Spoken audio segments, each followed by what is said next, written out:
Hello, beautiful, amazing, fantastic world, and you, wonderful, wonderful individual human being, you. Today, I would like to speak about how the spiritual world and spiritual being, let's say the solar logos, for example, has changed over time until we reached the mystery at Golgotha.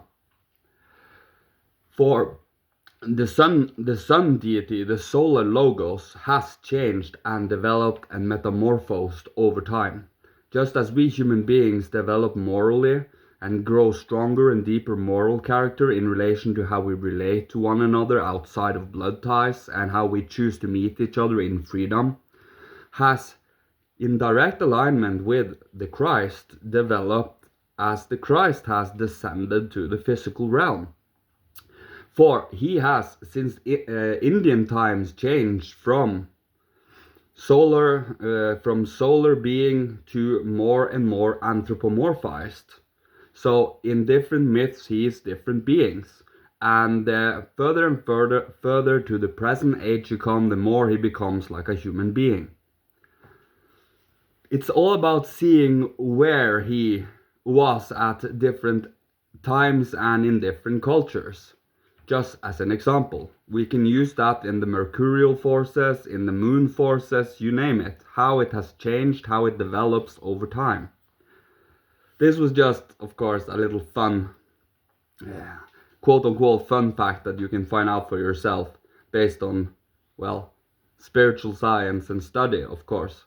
But once you realize the connection and the underlying development that is occurring within us and that is highly guided, either we know it or not, is quite awe-inspiring, and it doesn't take away from faith whatsoever. The more you get to know and bring knowledge and insight into why we do things, why certain things are as it is, and why and how certain spiritual being works within us and with us, it only brings more awe and strengthens faith immeasurably. If it doesn't strengthen and takes away from faith, it is not done in a healthy, correct way. For sublime truths and spiritual knowledge and insights and knowing is something that should always be awe-inducing and wonder-inspiring.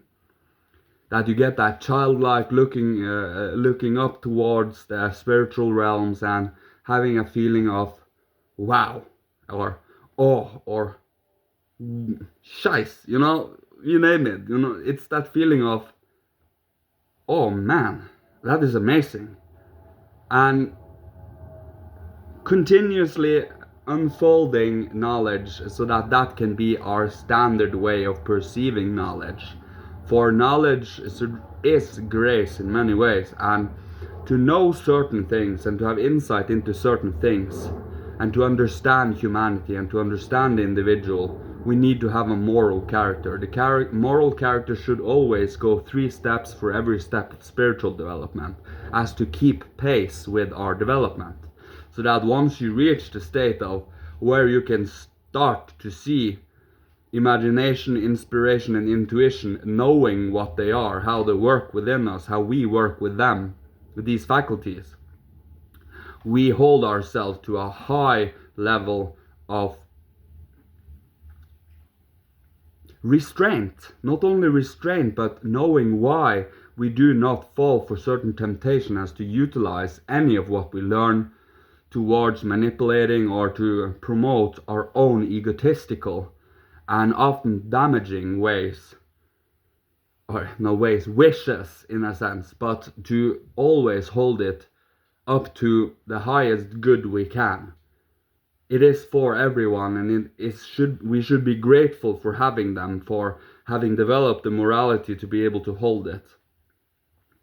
It really is about holding an oath to oneself to not misuse ever.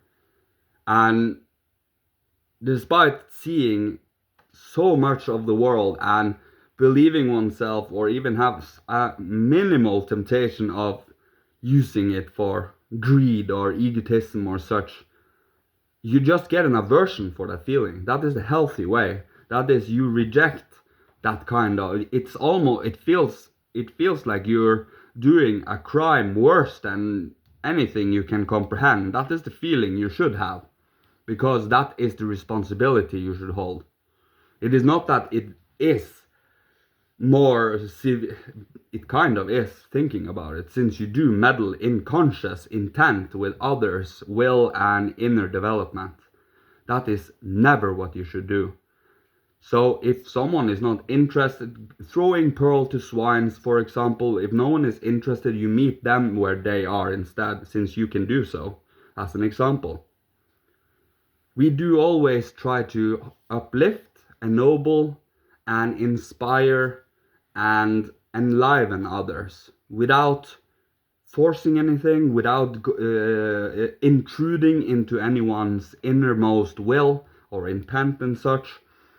For if the intent and the will is tempted to do something that is egotistical, the consequences will show itself by itself in the end.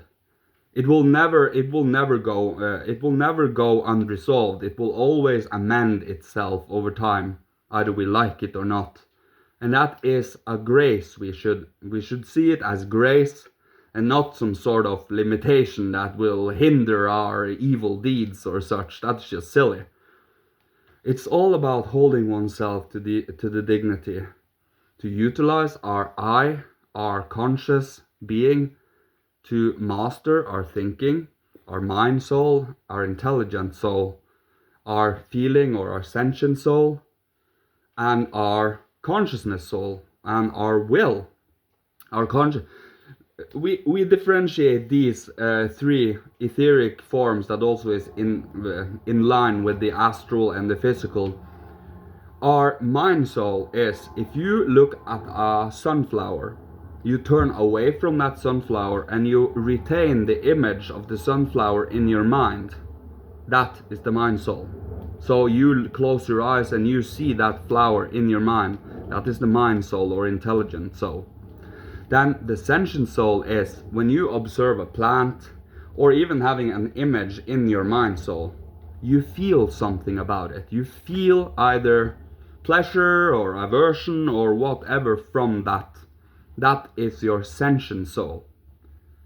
Then we have the consciousness soul. That is when we observe a flower, when we decide to pick up that flower and give it to someone. That is when we are in the consciousness soul and utilizing our will to consciously do something. These three faculties are highly enmeshed within both our astral, etheric, and physical, and it is for the spiritual scientist to distinguish these different faculties and abilities and qualities we have, so that we can see them separate, but also how they relate and intertwine with each other. So we unentangle, and then we try to consciously see the structures and the living forms, and well, structure is the perfect way for it, because it is a living, unfolding, ever metamorphic structure that never stands still. It always comes in. The more you learn, the more you acknowledge, and the more you come to an insight about, adds to this structure. And all of a sudden you see new paths and new connections, new relations, and new interactions with these faculties that you previously didn't see. And that is why we have to be intent on knowing that there are certain things we do not know yet, but will know once we have accumulated enough knowledge in relation to that specific thing. So we have to be content with not knowing always, and not filling in the blanks with abstractions that do not align with reality. It is a wishful thinking at best or something. So it is about holding oneself to a truthful, and at the same time you only speak about what you truly know concretely, and allude to what we do not know, to the direction we go. You see, this is highly, highly creative, and also forgiving in certain mistakes we might do, if the mistakes are not malicious, or you will be corrected by letting the higher worlds inform you in time. It's all about holding oneself to, I await knowledge, I await getting to know, and so on. And yeah, I think that is what I will leave you with today. So, may Father, Holy Spirit, Christ, Michael, angel masters of all, ancestors from every incarnation, bless, protect, guide and love you on your amazing path, and may you be provided for with all that you need to survive, live, thrive, being creative, inspirational, and healing to the world, so others can choose to follow when the time is right. Thank you so much. See you. Love you. Goodbye.